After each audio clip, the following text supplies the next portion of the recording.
Hello. This is gonna be a talk about Mario Kart Tour. Alright, let's get started. This game is most likely a game released on September 25, 2019. It's also a game for the iOS and Android devices. Let's talk about it. This is how it is. The game featured Mario, like in other Mario Kart games. Well, too bad they did not feature Luigi for nearly a month, then soon, they added Luigi. That is the main cause of a failure for this game. However, they did add him, which may have redeemed the game to make it better. Some gamers and YouTubers also play this game. Like, Nintendo Central made Mario Kart Tour videos. As you install it, you start off with Toad or Toadette in the tutorial. Then you have to unlock characters by either paying money from your gift card, depending how much it is for the cost, especially for several characters as well. And that is right, this is actually more expensive than the $4 one-month Nintendo Switch Online membership and the same price as Apple Arcade, both of which have a lot more features than this gold membership. At least the game quality is more better than Mario Kart Super Circuit for the Game Boy Advance.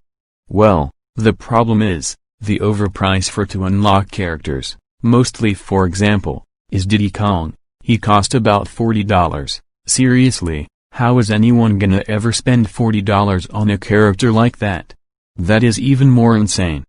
And yes, this game's monetization has done so far very poor and most likely bad, just like Dr. Mario World. Which I also hate Dr. Mario World, despite the fact I dislike Mario Kart Tour, but it's partially better than Dr. Mario World nowadays.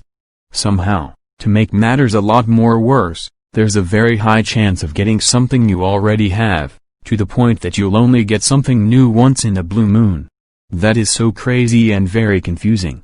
And to make matters even more worse, the rest of the characters are locked through the loot box system and the chances to get those characters are very low. And yes, this includes Mario and Luigi themselves. What the heck? How is that possible? Unlike in any other Mario Kart game, the characters are free to use as racers while picking a character. For Mario Kart 8 Deluxe, it has a crossover with some other video game characters. But not all of them. But Super Smash Bros. Ultimate has a crossover with all of the video game characters part of Nintendo. Another bad thing is, the wheel customization is also missing. You were able to customize your kart for any character you chose in Mario Kart 8 and Mario Kart 8 Deluxe. And yes, it's even worse how one of the two leading characters of the Mario franchise, Luigi, wasn't added into the game until October 23, 2019, which was nearly a month after it was released. In any other Mario Kart game, they are always added. You can also use them for games like Super Mario Kart for the SNES. Mario Kart 64, and more except for Mario Kart Tour. Well, for some reason, there are no losing animations for getting 5th or below, even though you lose experience if you get 5th or below.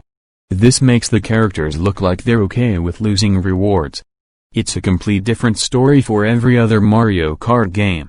Because after you get a low place, the characters you are playing as, the character gets sad. However, the coin item is still in the game. While it could be acceptable if it is only collected on the track, you still gain them from item boxes. Making this worse is that coins do not have any effect on the kart's speed, so getting a coin in an item box is a complete dud. Speaking of which, while you usually only get around 10-20 coins per race and can only get 300 coins maximum a day via races, the cost of items in the shop range to at least 800 coins to 12,000 coins. Not to mention, that is also why it is more confusing than when you have to pay for a character you want. For example, Diddy Kong costs $40. Some characters even have the same special items as others. Speaking of which, why do the triple green shell, triple banana, triple mushroom, fire flower, and boomerang flower fall into this category? Those are items that everyone should be able to use. And one time, Nintendo added the Hammer Brother Tour, and added the Hammer Brother in the game, which is great that Hammer Brother is playable for the first time in a Mario Kart game.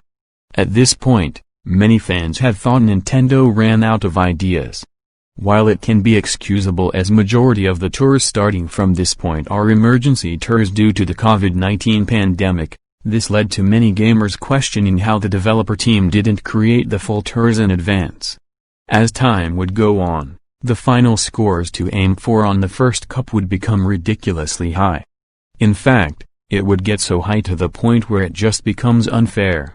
It's understandable to keep it at maybe 1,000 or maybe 1,500 points in order to achieve a Grand Star, but how would you expect newcomers to achieve 7,300 points on their first race?